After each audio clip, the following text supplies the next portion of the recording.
إن الحمد لله نحمده ونستعينه ونستغفره ونعوذ بالله من شرور أنفسنا وسيئات أعمالنا. من يهده الله فلا مضل له ومن يضلل فلا هادي له، واشهد أن لا إله إلا الله وحده لا شريك له، وأشهد أن محمدا عبده ورسوله. يا أيها الذين آمنوا اتقوا الله حق تقاته ولا تموتن إلا وأنتم مسلمون. يا أيها الناس اتقوا ربكم الذي خلقكم من نفس واحدة وخلق منها زوجها وبث منهما رجالا كثيرا ونساء، واتقوا الله الذي تساءلون به والأرحام إن الله كان عليكم رقيبا.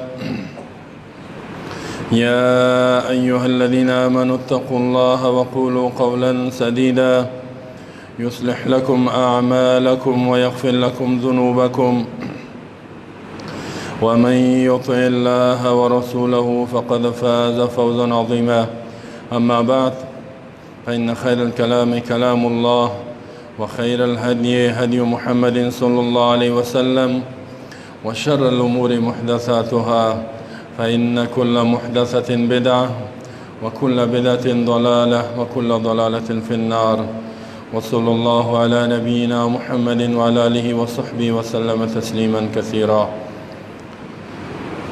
برادران و خواهران مسلمان، دوستان عزیز، امروز در ارتباط با اهمیت و یا وجوب ایجاد نظام و حکومت اسلامی که تمام مسلمان ها در هر جای دنیا که هستند فرض است و بالایشان که یک حکومت و نظام بسیار قوی را ایجاد کنند که توانایی زیر داشته باشد که در کل دنیا اسلام تطبیق کند، عدالت حاکم کند، امنیت و دشمنای اسلام در هر جای دنیا که است اونها را شکست بده و در تحت کنترل خود داشته باشد. این موضوع که ایجاد یک حکومت و نظام اسلام یک فریضه است، بسیار مهم است، هم از نظر شریعت قرآن و هدایت پیامبر احادیث رسول الله صلی الله علیه وسلم و هم از نظر عقل. و عقل انسان هم میگه که باید یک حکومت و نظام باشد و اجماع امت هم در وجود داره، اجماع صحابه است، یعنی اتفاق است که بدون حکومت و بدون یک نظام قوی نمیشه که ما قانون خدا و دین خدا و آیین خود را لمس کنیم، ببینیم و از فواید از او، از زیبایی هایش، از عدالتش، از خوبی هایش استفاده کنیم. دلایل از این که ایجاد یک حکومت فرض یا واجب است بسیار زیاد است. قرآن اکثر آیاتش که میبینی امی است. زندگی پیامبر صلی الله علیه وسلم، زندگی بعد از پیامبر، صحابه، خلفای راشدین، همش بدون حکومت اونا زندگی کردن مثل یک انسان بلا روح یا جسمی که حیات نداره اینطور فکر میکردن و از نظام و حکومت اسلام آنچنان دفاع میکردن مثل که از جان خود، اولاد خود دفاع میکنن. علیه اسلام نمی بودن، علیه نظام حکومت اسلام نمی بودن، بلکه جان خدا را فدا میکردن. در قرآن یک چند دلیل براتون بگویم. الله متعال در قرآن میگه که ما که کتاب نازل کردیم و یا این دین وجود داره به خاطر عزیز که تطبیق شود، تنفیذ شود، قانونش، دستور و احکام قرآن، قوانین قرآن مختلف است، زیاد است، یعنی همه بخشای زندگی رو شامل میشه. هم شما دستور و قوانین خانوادگی داریم که خانواده را تنظیم کرده، چه قسم تشکیل شود، که بدون نکاح تشکیل خانواده را بزرگترین جنایت میدانه و اونا را اسلام زنا میدانه بدون نکاح را، و او دو فرد جزا میته برش که حتی اگر مجرد باشن 100 دره زده میشد. آیت صریح سورة نور است: الزانیة و الزانی فاجلدوا کل واحد منهما 100 جلده. این غیر از نکاح هر نوع استفاده جنسی رابطه نامشروع زنا است و زنای جزای خود داره و اگر عروسی کرده باشد سنگسارش میکند که شواهد دلایل یا اقرار ثابت شود. یعنی سعی کنین یک اساس خانواده تشکیلش به نکاح و این حقوق شوهر، حقوق خانم، میراث دیگه بسیار احکام داره که به صدها قانون است. همین قسم نظام اجتماعی داریم که در جامعه مسلمان ها چگونه زندگی کنن، حقوق یک دیگه خودن چه قسم مراعات کنن، چه قسم برخورد داشته باشن. این بسیار دلایل زیاد، قوانین زیادی است که این را تنظیم کردگی است و همین قسم قوانین قضایی و جزایی داریم که او به صدها قانون است که مجرمین مجازات شوند، جزا ببینن. این جزا دادن یک مجرم بدون یک حکومت، بدون یک قوت و بدون یک نظام ناممکن است. امکان نداره که مجرم جزا بدی، امنیت بیاری، صلح را بیاری، نظم ایجاد کنی، نظم ببخشی در جامعه. این بیخی یک چیز واضح است، یعنی آفتاب باره روشن است. همین قسم نظام سیاسی و اقتصادی داریم که در اقتصاد از حرام اجتناب شود، کاروبار حلال باشد، مال مردم به امن باشد، به طریقای نامشروع سرقت و غصب و غیره مال مردم گرفته نشود. این حال اینجا یک حکومت میخواهد، یک نظام میخواهد که مال مردم محفوظ باشد، نظام اقتصادی مطابق قانون اسلام پیش بره. بعضی ها را میبینیم میگن نه در اسلام حکومت ضرور نیست، اسلام تنها عبادت داره خلاص. گپای میزنن که می حیوان که حیوان است، اما شعورش قبول نمیکنه، حیوان خو عقل نداره. نه این آدمایی که گپ میزنن از حیوان که بدتر هستن. در یک جامعه نظم قانون چه قسم میشه؟ بدون حکومت، بدون یک قوت امکان نداره. حال مسلمان ها یک جامعه هستن یا نه؟ یک اجتماع هستن یا نه؟ میگه هستن. حال اینجا وقتی که حکومت نباشه، نظام نباشه، چه قسم زندگی امن و زندگی راحت، زندگی که حقوق همی افراد جامعه محفوظ باشه چه قسم پیش میره؟ هیچ میگن همین قسم باشه دیگه.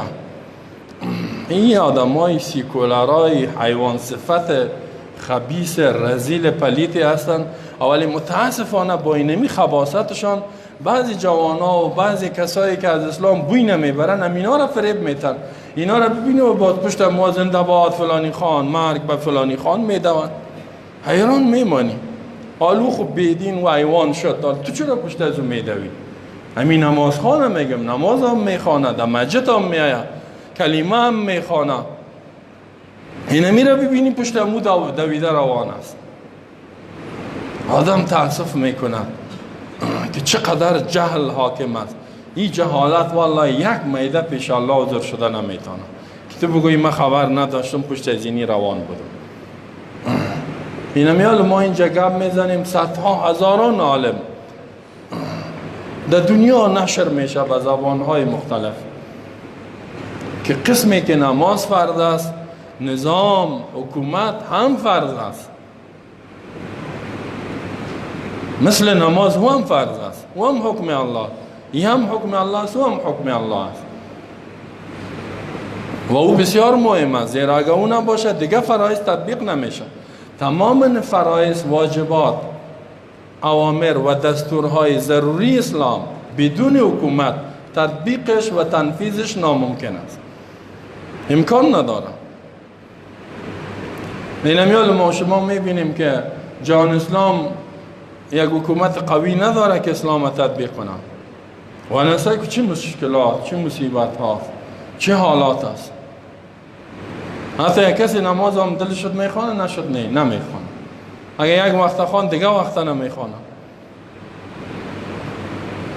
حرام خو اینقدر حرام خوری است که وقتی حلال بگوی میگه کی حلال خورده؟ میگه ما هیچ حلال خوره ندیدیم. کی میگه حلال خورده؟ به ما حلال خوره میگه نشان بده. اون روز یک کسی گفت مرا دیروز، میگه برای ما حلال خوره نشان بده. میگه کلگی حرام خوره. ما ندیدیم کسی کاروبار حلال بکنه، تجارت حلال بکنه. یعنی حدثی که زیاد شده، واقعا حدثی که حرام خوری زیاد است. حالا اگر حکومتی که اسلام تطبیق کنه باشه، کسی حرام خورده نمیتونه. حرام خورا مجازات میشن، به جزای اعمالشان میرسن. زمینی حلال، تجارت حلال مساعد میکنه برای مردم. عقل خو معلوم شد که کسایی که عقل داشته باشن که حکومت نظام خود هم که نظام اسلامی بسیار ضرور است. حتی در جامعه کفری یک نظام ضرورت است. اونا اسلام قبول ندارن، خودشون قانون جور کردن، خودشون جان میتن بر از اونا. نظام های خدا نه، بعضش دموکراسی نظام خدا نام مانده و بعضش کمونیسم نام مانده و بعضش سیکولاریسم نام ماندگی، سیکولار. این نظام های مختلف. اونا هم میگه که بدون قوانین، بدون حکومت امکان نداره. خودشان این را میپذیرن. برای ما چطور باز امکان داره؟ دلایل نقلی در قرآن خوب بسیار زیاد است که الله متعال میگه ما قرآن به می خاطر نازل کردیم که حکومت بکنه. حکومت ان انزلنا الیک الکتاب بالحق لتحکم بین الناس بما اراک الله ولا تکن للخائنین خصیما.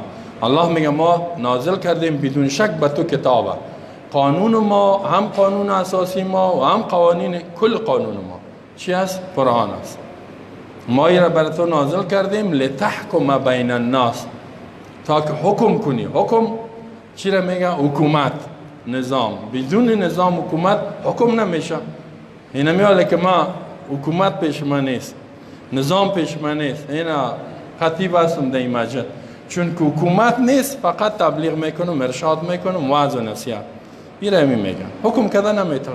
اگر بگویم این کارا نکنین بیفایده است، این کارا بکنین، هر دلش شد میکنه، دلش نشد نمیکنه. هزاران مولوی گپ میزنه، چرا جور نمیشه؟ حکومت پیشش نیست. پس پیامبر الله گفت که تحکمه، یعنی حکومت ایجاد کن و با حکومت دستور صادر کن. تا وقتی که پیامبر در مکه بود سیرت پیامبر شما خواندین. اگر کسی نخوانده بخوانم بفهمم. در 13 سال که حکومت نبود هیچ وعظ و نصیحت میکرد، هیچ.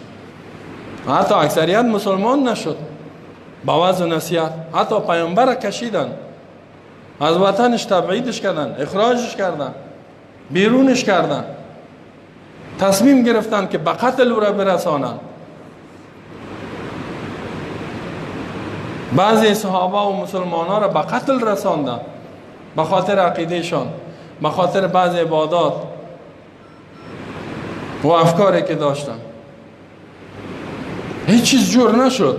وقتی که پیامبر در مدینه آمد جامعه را در تحت نظام اسلام جور کرد، حکومت را ایجاد کرد، نیرو را جور کرد، عساکر و ارتش مطابق هم وقت هر قدری که بود. و آهسته در داخل جامعه مدینه یک شهر است، قانون اسلام را تطبیق کرد. در سیاست خارجیش تطبیق اسلام، جهاد و دعوت این را شروع کرد. دیدین که اسلام پیش رفت. بعد از ایجاد حکومت قانون تطبیق شد. کسی گفته نمیتونست که من نماز نمیخوانم، من حیث مسلمان. کسی گفته نمیتونست که من زکات نمیتم، مسلمان هم هستم. کسی گفته نمیتونست که من حج نمیرم، دلم میرم دلم نمیرم. کسی گفته نمیتونست که من روزه نمیگیرم. کسی گفته نمیتونست که من شراب میخورم، دلم نشه میکنم دلم نه. گفته نمیتونست. حکومت بود. شراب خور مجازات کرد پیامبر در مدینه، نکرد؟ زناکار مجازات کرد. حتی در زندگی سنگسار شده زناکار که اعتراف کردن، دیگه شاید هم نبوده اعتراف. قاتل قصاص کرد پیامبر. رازانا و اختطافگرا را دست و پایشان قطع کرد. سود از بین برد، مارکت های یهودی ها بود، تجارت مشروع اسلام، بیع و خرید و فروش مشروع را بیان کرد، در بازار میگشت خود پیامبر. و در سیاست خارجیش جهاد خدا شروع کرد، جهاد مقدس، به خاطر نجات انسانهای مظلوم که از طرف ملتایشان سرشان ظلم میشد. آهسته آهسته مکه را فتح کرد در سال 8 هجرت. بعد از او فرصت پیدا شد، یک کمی که مسلمان ها حکومتشان تقویه شد، سعی کنیم پیامبر اسلام خط روان کرد. اول دعوت داد به امپراتوری فارس، کسرا، روم، قیصر، به مصر، بحرین، یا امید 8-9 کشور خطا را روان کرد. مشهور بین مسلمان شویم، ایمان قبول کنیم، اسلام قبول کنیم. اونا قانون داشتن، حکومت داشتن، اما حکومت قانون اسلامی نبود، قرآنی نبود. او را گفت بین در تحت قانون قرآن، در تحت نظام اسلام و قرآن دی بیاین. به چی دعوتشان داد؟ آیا حکومت نداشتن؟ قوت نداشتن؟ اول قدرت های دنیا بودن، ظلم میکرد به بالای ملتایشان. در صلح حدیبیه ببینین خطای پیامبر، بعضی قبول کرد و بعضی رد کرد و بعضی سکوت کرد و بعضی خطش پاره کرد، مثل امپراتور ایران. پیامبر اسلام را بدوا کرد، گفت اللهم مزقهم کل ممزق. همین قسمی خطا پورا توته کردن، توتهشان کو، پرچهشان کو. همون تو شد فارس، این تو ضعیف شد، شکست خورد. وقتی که مکه فتح شد، دنیا گفتن نه این خطر است به نظام ما، با حکومت ما، تصمیم حمله را گرفتن. پیامبر صلی الله علیه وسلم در سال 9 هجرت جنگ تبوک در برابر امپراتوری روم رفت. رومی ها بسیار نیرو را جمع کردند. پیامبر صلی الله علیه وسلم با 30,000 نفر در برابرشان قرار گرفت. رعب و هیبت، وحشت در دلشان افتید، حمله نکردند. پس بازگشت کرد. یک شکست بر از اونا بود، زیرا الله برش گفته بود که لتحکمه. دیگه آیت ها در سورت مائده است. الله می انزلنا الیک الکتاب بالحق، ما قرآن به تو نازل کردیم، فحکم بین الناس، در بین مردم حکم کن، و ان احکم بینهم بما انزل الله، با آنچه که الله نازل کرده حکم بکن، ولا تتبع اهواءهم، خواهشات از اینا را تابعداری نکنی. اینا در حکومت یک رئیس دولت، یک رئیس حکومت می باشه. الله میگه اطاعت از او واجب است. یا ایها الذین آمنوا اطیعوا الله و اطیعوا الرسول و اولی الامر منکم. ای مؤمنین خبردار، اطاعت کنین از دستور الله و از پیامبرش و از اولو الامر. اولو الامر کیست؟ عبدالله ابن عباس میگه امرا و حکام، حاکمتان، رئیس دولتتان، رئیس حکومتتان، از این والی هایتان، از این اطاعت کنین. پیامبر صلی الله علیه و آله والی ها را در زندگی خود تعیین کرد، والی یمن، والی بحرین و مکه، اطراف از این. 10 سال حکومت داری کرد، عدالت کرد، قانون اسلام را تطبیق کرد. احادیث هم بسیار زیاد است. همین که این الله یامر بالعدل و اذا حکمتم بین الناس ان تحکموا بالعدل، وقتی که حکم میکنین، حکم بدون حکومت، بدون قوت نمیشه، حکم به عدالت بکنین. ان الله یامر بالعدل، الله به عدل امر میکنه. این کلش بسطها آیت است. و هدف پیامبر صلی الله علیه و سلم در 13 سال دعوتی بود که یک حکومت قوی، یک نظام ایجاد شد و این کار کرد. الله برش توفیق داد، الله مدد کرد، نصرت کرد، بسیار زحمت ها را کشید، بسیار تکلیف ها. مسلمان های اول جان خدا ندادن، مال خدا ندادن، عزت و آبروشان از پیششان رفت تا که حکومت و نظام آمد. در حدیث بسیار احادیث است که از پیامبر میگه اسمعوا و اطیعوا ولو استعمل علیکم عبد حبشی، اسمعوا بشنوین، اطاعت کنین از امیرتان اگر که مقرر شود سر شما یک غلام حبشی. نگوین که سیاه‌پوست، سفیدپوست، هم زبان ما و هم سمت ما و هم وطن ما نیست. میگه غلام باشه، غلام قانون اسلام را تطبیق کنه، از او اطاعت کنه.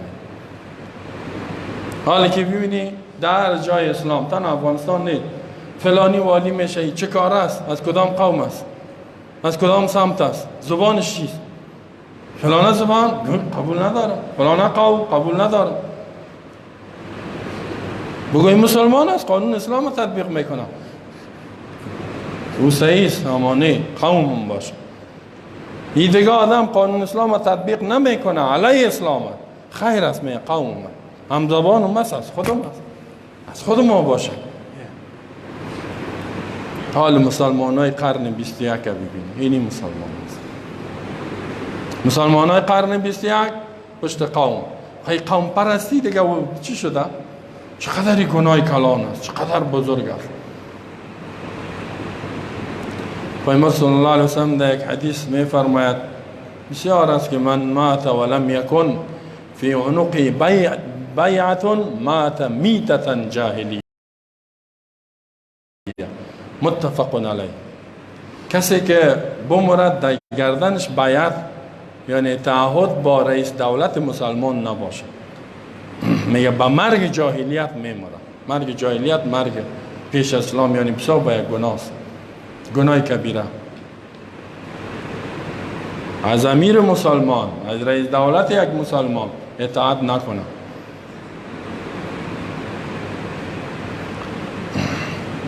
البته می فرماید که اسم و اطیعوا بشنوین عمل کنین ما لم تؤمر بالمعصیه، تا که به گناه امر نشده.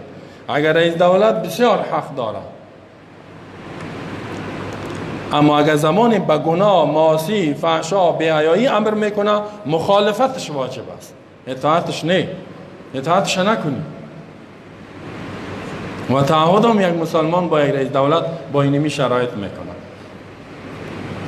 مثلا میگه من اطاع الامیر فقط اطاعنی، کسی از امیر مسلمان، رئیس دولت مسلمان اطاعت کنه و اطاعت مرا کنه، و کسی که اطاعت مرا کنه دخل الجنه. احادیث هم بسیار زیاد است که اطاعت امیر. خب اجماع امت چطور است؟ پیامبر صلی الله علیه و سلم بعد از 10 سال در مدینه از دنیا رفت. مسلمان ها فکر میکنن که اول امپراتورای دنیا شکست میخوره، مسلمان ها اول قدرت میشه، باز پیامبر مرگش میاد. اما او کار نشده بود. الله رسالت رسان تکمیل کرد، حکومت ایجاد شد، نظام ایجاد شد، پیامبر از دنیا رفت. بعضی باور نمیکرد، مثل عمر رضی الله عنه که پیامبر وفات کرده باشه، گفت کسی بگوید که پیامبر وفات کرده من ایره میکشم، ایتو میکنم. ابوبکر صدیق آمد، مردم قال مقال است، یک قال. عمر گفت خاموش باش.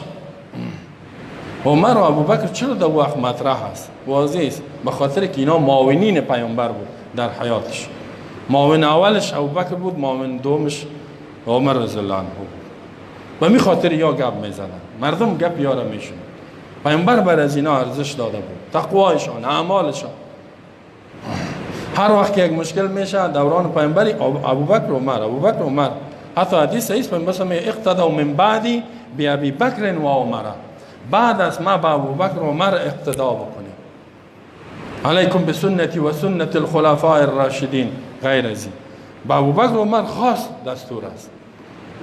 با بالای شما لازم است سنت و طریقه و هدایت ما و از خلفای راشدین، مخصوصا ابوبکر و عمر. اینا بسیار ارحم امتی به امتی، مهربان ترین امت ما با امت ما ابوبکر است. و شدهم فی امر الله عمر، شدید ترینشان در تنفیذ حکم الله عمر است. و اقضاهم علی، خوب فیصله قضا باز علی را گفتم.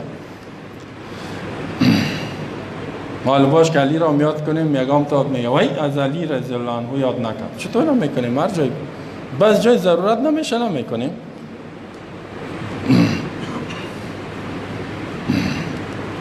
اینا لسه کنین وقتی که پیامبر صلی الله علیه وسلم وفات کرد، هنوز جنازش تکفین و تجهیز نشده. صحابه جمع شدن که امیر تعیین شود، رئیس دولت، رئیس حکومت، رئیس نظام اسلام تعیین شود. اینقدر مهم بود. اینیش از اجماع صحابه در سقیفه بنی ساعده انصار جمع شده بود که کی را امیر تعیین کنیم. ابوبکر و عمر خبر کردن، عاجل خدا رساندن، کالی کدام جنجال اختلاف پیدا نشد. اومد دو رئیس دولت، دو حکومت جور نشه. زیرا دو رئیس دولت، دو حکومت در اسلام حرام است، ناجایز است.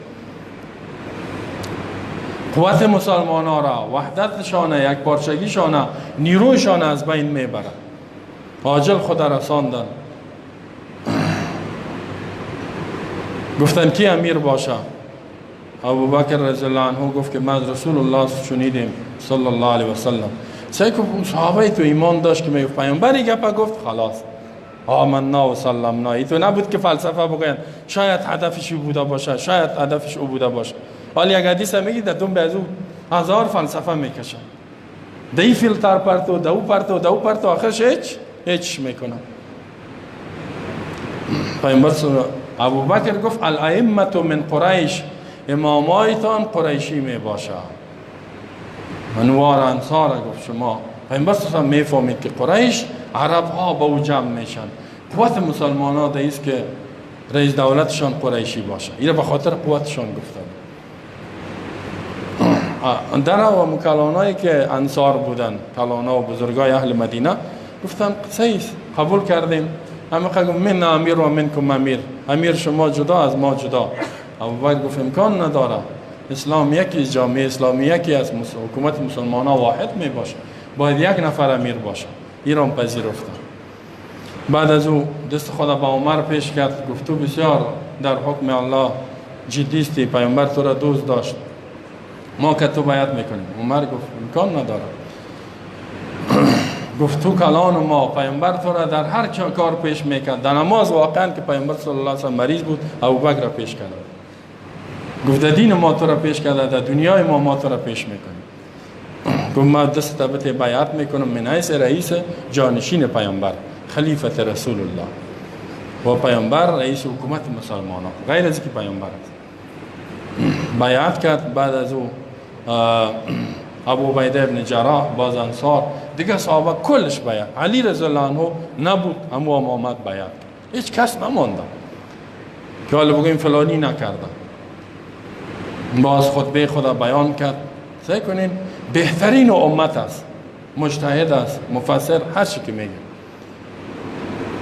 گفت ما سر شما مقرر شدیم، نمیگم که ما بهترین تان است، تا وقتی از ما اطاعت کنین که ما برای اسلام روان باشم. آفرین، توی خود برای تا وقتی که مطابق قرآن و حدیث میرم از ما اطاعت کنین. هر وقت با منحرف شدم گفت اصلاح کنین، مرا یاد بتین، مرا بفهمانین. ضعیفتان پیش ما قوی است تا که حقش از ظالم نگیرم، و قویتان پیش ما ضعیف است، یا نمیتونه که ظلم سر دیگه کس بکنه. اسلام نافذ است مثل پیامبر، هیچ کمبودی اجازه نیست کسی کم کنه. بعضی قبایل گفتن ما زکات نمیتیم. گفت برین، گفت چیزی که با پیامبر میکردین همون کارا بکنین. گفت قسم با الله والله من فرق بین الصلاه و الزکات لو قاتلنه. کسی بگه که نماز میخوانم زکات نمیتم، میجنگم با امرایشان. جنگید با امرایشان، شکستشان داد. مردم بعضی خیز بیدین شد و تمام در یک سال شورش ها را آرام کرد. سال بعدی گفت قانون اسلام باید پیشروی کنه، عراق فتح کرد، پیشروی به طرف انسان های ظالم. سعی کنین یعنی اقدر یک فریضه است حکومت داری و نظام اسلام داری که هنوز جنازه پیامبر صلی الله علیه و خوانده نشده، امیر تعیین شد. اجماع است، اجماع صحابه است. این حال سعی کنیم پیامبر صلی الله علیه و اقدر به این نظام حکومت درجه میتم، میگه اگر کسی به خاطر تطبیق نظام الله، به خاطر پاسداری از نظام و حکومت اسلامی جان خود دست بده، شهید است. همین که الله در قرآن میگه که ولا تحسبن الذين قتلوا في سبيل الله امواتا یا امواتا بل احیاء عند ربهم یرزقون. گمان نکنین کسایی که کشته میشوند فی سبیل الله. فی سبیل الله چی است؟ لإعلاء کلمت الله، به خاطر عالی کردن کلمه چیست؟ حکم و دستور الله، قانون الله. قانونش چیست؟ قرآن، سنت. گمان نکنین کسایی که در ایران کشته میشن که قانون الله نافذ باشه، نظام الله، حکومت الله، یارا گمان نکنین مثل مردا، بلکه اینا زنده هستند، پیش ربشان رزق داده میشن. این شهادت به ای داد که نظام اسلامی، از حکومت اسلامی، از قانون اسلام جان خودم میته پیش الله قرضش داد. از شهید کده کسی درجه بالا نداره، شهادتش فقط بین می خاطره دیگه، یعنی او کدام کمال نداره پیش الله. پیامبر صلی الله علیه و سلم گفت که کسی که به خاطر حاکمیت دین الله من قاتل لتکون کلمت الله هی العلیا فهو فی سبیل الله، کسی که می جنگد تا قانون الله در دنیا حاکم باشد، اینی در راه الله است، اینی میمره شهید است یا کشته میشه. اگر کشته میشه شهید است، میمره پیش الله بسیار درجه داره. چقدر ارزش دارد حکومت و نظام، اینا خوب بفهمیدیم. 16 سال حکومتی که پیامبر ایجاد کرد از نگاه تاریخی ادامه پیدا کرد. در سال 1924 هم یک حکومت واحدی که مسلمان ها داشتن به نام خلافت عثمانی که میگفتن، اون مسلمان ها حکومت خدا نه دست دادن. بعد از اون مسلمان ها با حکومت های مختلف تقسیمات به اساس قوم و قبیله، حکومت به اساس چی جور کردن؟ قوم و قبیله، زبان. این میال تاجیکستان یک حکومت است یا نی؟ موجه کدام قوم است؟ قوم تاجک یک حکومت جور کرد. ازبکستان، ازبک‌ها خواستن یک حکومت به نام خود. ترکمنستان، ترکمن‌ها خواستن به نام خود یک حکومت جور کردن. عالی همی سه قوم جور کرده، دیگه قومایی که در تاجیکستان در اینجا آمد، تاجیکای افغانی. حالا همیام که برن بگن ما هم تاجیک هستیم، برو شما رو قبول ندارم. نه تاجیکستان اونو منطقه، ازبکستان ازبک اوزو منطقه، ازبکای جرام قبول ندارم. ترکمنستان او منطقه و همین قسم افغانستان. پیش از نام افغانستان خراسان بود. افغانستان شاید که دیگه حالا من تحلیل نمی کنم که از اکثریت کسایش در وقت برادرای پشتو زبان بودن، افغانستان نام مانده، یعنی به نام یک قوم. افغانستان این افغان، قوم افغان. این قوم افغان چقدر است؟ سابق میگفت 10 میلیون، 20 میلیون، 30 میلیون، 34 میلیون. عزیز یاد کدام کسی دیگه اینجا گنجایش داره؟ نه میگه. اگر افغان است از نسب اینا خوب غنی، اگر نه اینجا نمیتونه زندگی کنه. عرب خیست، عربستان با بین عرب ها کلش یک زبان، قطر و کویت و بحرین و عمان و قجور کردن. نه امارات متحده عربی که میگه اونا حکومت های جدا، بیرق های جدا، هر کدامیش دشمن دیگهش، هر کدامیش علیه دیگهش. حالا ما حکومت بیش از 50 کشور داریم، هیچ. سابق یک حکومت داشتیم در دوران پیامبر، تا 13 قرن چند حکومت داشتیم؟ یک. کل دنیا را رهبری میکرد، کل مسلمان ها تحت یک جغرافیا یک بیرق واحد داشتیم، یک اقتصاد دنیا را رهبری کرد. کسی مسلمان ها توهین کرده نمیتونست، کشتن شخوبان. حالا هر جای از گنجش که آسان است، حیوان حق داره. مسلمان روزی 1000 10,000 کشته میشه، هیچ فرصان نیست. حالا که بیش از 50 حکومت داریم، هیچ فکر میکنی که هیچ وجود نداره. همیال مسلمان های ایغور در چین ببینین، 1 میلیون مسلمان بندی به خاطر جرم نماز کشته شده رایست، شکنجه شده رایست. کسی پرسان شکنه میتونه؟ کدام حکومتی که مسلمان محکومش کردن؟ محکوم بگویم محکومش میکنیم، به شدت الفاظ به می زبان گپ زدن نمیتونه. این همی گپ واضح است. عقل داریم یا نداریم؟ ولی باز که بگوی تو حکومت چطوری؟ سوپر طاقت، سوپر پاور، نامای کتا کتا سر خود مانده. پاکستان در جهان 7مین کشور دنیا، اتم بم داره میگه. اتم بم با چی بدرد میخوره اتم بم؟ همون کسی که مسلمان هم میکشه چاپلوسی غلامی و نموره که داره که اتم بم بش غلامه. ما ندیدیم که پاکستان چین محکوم کنه، به زبان محکوم نکنه. کی محکومش کرد؟ رئیس جمهور امریکا. ترامپ گفت که ما محکوم میکنیم چین. این همیال تحریم اقتصادیش کرده. چرا مسلمان های ایغور ترکستان شرقی را به خاطر عبادت و به خاطر عقیدش مجازاتش میکنی؟ فرانسه محکومش کرد، انگلیس محکومش کرد. یک مسلمان نه؟ صدای خدا بکشم. باز چی میگن؟ این حکومت ها به اساس ضرورت ها بنا شدگی است، ما باید حمایت کنیم. الوطنیه برو دیگه. وطن یا کفن یا ای و یا تباه کرد ما شما. حکومت و نظام در اسلام یک فریضه است، بسیار مهم است. ایجادش، تطبیق هر قانون اسلام بدون حکومت شده نمیتونه. اینمیال دینمی خانه دینمیال این وقت نماز است، نه؟ بس ها نفر خواب است، چیزش در موبایل، چیزش در چیز، هیچ نماز نمیخواد، حتی در عید هم نمیاد. نام یکم تا را عید محمد و اختر محمد ماندن، نه؟ تنها در عید میاد، هیچ در عید هم نمیاد، در عید هم نمیبینیش، در جمعه خو هیچ نمیبینیش، در پنج وقت قطعا نمیبینیش. از اسلام بوی نمیبره، بوی همین کلمه تا لا اله الا الله چی معنا؟ یک قدره که میگم من میفهمیدم باید مولوی یک مسجد میبود. یک معنی کلمه خدا بفهمم باید مولوی کجا باشه؟ مسجد باشه.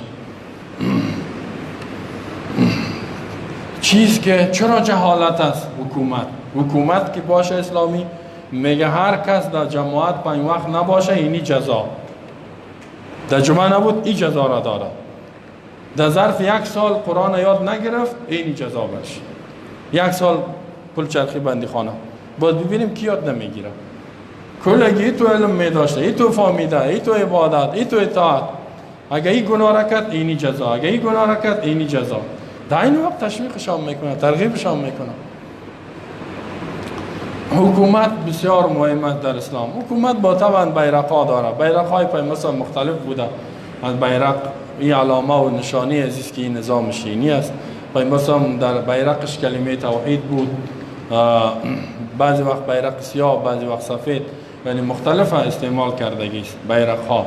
بعضی میگن که پیامبر بیرقش واجب است، بعضی میگن سنت مؤکده. خب بیرق باشه. حالا من شنیدم، خبر نبودم، من مسابقه بوده، اینقدر دمی چیزا ارزش نمیده. روز بیرق نه یک روز دیگه به نام بیرق شده. من گفتم این روزا از مردا و زنا و اطفال و دیقان و همه خلاص شد در بیرق مال یک روز شد. ما چون که حالا شاید یک روزم به نام روز موتر هم جور کنن، روز موتر، روز بایسکل، نه روز چی یک روز تخصیص بتیم، نه یک روز هم شاید لباس باشد، روز پیران تنبان، نه با دی وقت پیران تنبان ها رو بپوشین چی کنین. بیرق در نظام اسلام به خاطر که جمع شوند اکثر در جنگ ها و لشکر ها استعمال میشد، این وجود داشته است. دیگه من تاسف دوستا به این میکنم که یک کسی اسلام میفهمه، قانون اسلام به خاطر از جان دادن شهادت است. وای به او کسایی که علیه اسلام جان خود میتن، علیه اسلام، علیه نظام اسلام، علیه قانون اسلام جان خود میتن. جان بسیار جای تاسف است، بسیار خسران کلان است، بسیار زیان و تباهی است، هلاکت و بربادی است برای یک مسلمان. الله میگه به خاطر نظام دستور ما جان بده که به حیات ابدی بری. او میگه علیه از او جان خدا میده. افتخار هم میکنه من فلانی خان شدم، این شدم، اون شدم. همین دشمنای اسلام استعمال میکنه ما و شما را، به منافع خود استعمال میکنه. جوانای ما را بسیار جگرخون میشیم، غمگین میشیم که چرا این جوان دنیاش هم خراب شد، آخرتش هم خراب شد. چرا این جوانی تو شد؟ این تو نیست که ما خوش شویم، خوب شد این قدر مسلمان کشته شد. نه، اما میگیم چرا این مسلمان درک نمیکنه، چرا عقیده خدا، چرا ایمان خدا، چرا به الله خالق کائنات باور نداره، به یک کافر بدبخت به او اعتماد داره، به او باور داره. دوستا اهمیت نظام و حکومت اسلام باید بفهمیم و برای جان دادن، هر نوع مصرف کردن، کلش عبادت، اطاعت، خوشبختی، سعادت است. صحابه واقعا این کار کردن. بعد از ابوبکر صدیق که عمر رضی الله عنه 2.5 سال ابوبکر در قدرت بود پیشروی کرد. در 1 سال شورش ها را عمر رضی الله عنه 2.5 سال آمد اول قدرت های دنیا را شکست داد. در دوران حکومت عمر رضی الله عنه مسلمان ها اول قدرت دنیا بود، هیچ رقیب نداشت. دنیا اینقدر عدالت بود که کافرها از سرزمینای خود در سرزمینای ما می آمدن. الحمدلله در دین اسلام به یهود نصارا اجازه است که بیاید با شرایط زندگی کنه. اونا اینجا می آمدن. این تو امنیت بود، خوشبختی بود در دنیا. هر جای می رفت در 3 قاره مسلمان ها یک حکومت داشت. بعضی را تاریخ نمی فهمند. آسیا، افریقا و اروپا. خب این اسپانیا را فتح کرد. بخاطر تطبیق عدالت، جانگشایی نبود، ظلم نبود، نظام عدل الهی حاکم شد. مظلوم انسانای مظلوم نجات پیدا کنند. حقوق مرد و زن در اونجا برش داده شد. او وقت زن کسی انسان عطا نمیگفت. هیچ حق بر زن قائل نبودن. همین خود اروپایی ها در وحشت زندگی میکردن. در 3 قاره مسلمان میخواست از همینجا در مرکب خود اسب خود بشینه تا اسپانیا سر اسب بره، کسی او را چیز نمیگفت کجا میری، یا مرا پاسپورت تا مرا ایتا. حال ما شما از اینجا تا کمی موتر تیز کنیم ترخم میرسه و مسلمان شیخ چرت از این میگه کابلیات دور بخون کجا میری؟ ما مسلمان هم نه، همون پاسپورت تا هم چیر میکنه او را مسلمان میپرد. ایسو میری تاجیکستان میرسه، اوسو میری ازبکستان میرسه. در اینجا با ما زندگی را تنگ کرده. جنگ است، بزن او بزن ای بزن او بزن. حالا میگن کجا بگریزیم؟ نه، رای گریز هم بر مردم بند کردم. بسیار ظلم است. کل چیز که نظام اسلام، حکومت اسلام قوی که تطبیق کنه تا که قانون اسلام تطبیق نشه، تنفیذ نشه، اونجا دیگه ما دارای عزت و دارای آبرو، دارای آرامش، امنیت، صلح این گپا شده نمیتونه. دیگه الله بر ما شما توفیق عمل نصیب کنه که کار کنیم، متحد بسازیم، خدا بیداری بتیم. بسیاری مردم ما نمیفهمد که یک حکومت قوی باز ما آسان است. آیا سوال اینجاست که داینده مسلمانان دارای یک حکومت قوی میشه یا نه؟ بعضی نمیفهمم. بله احادیث بسیار زیاد است. پیامبر صلی الله علیه و قرآن آیات هم است بشارت داده است که وعد الله الذين آمنوا منكم وعملوا الصالحات لا يستخلفنهم.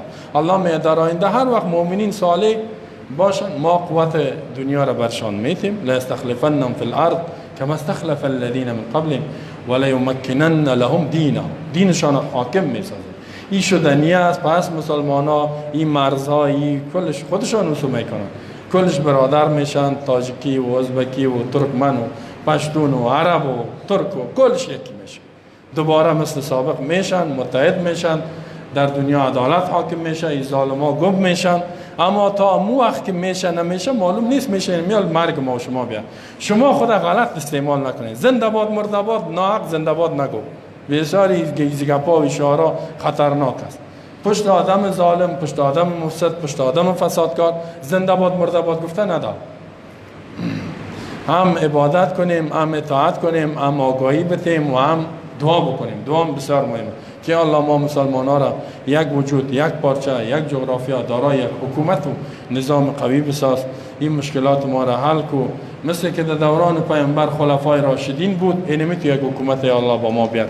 پیش الله آسانه. خود اصلاح کنیم، فساد نکنیم. فکر کنیم که امیال حکومت اگر باشه این جزا ما گناه نمیکنیم. حالا الله ما میبینه. بیم که گناه نکنیم، گناه خدا ترک کنیم، از هر گناه توبه بکنیم. الله بر ما شما توفیق عمل نصیب کنه.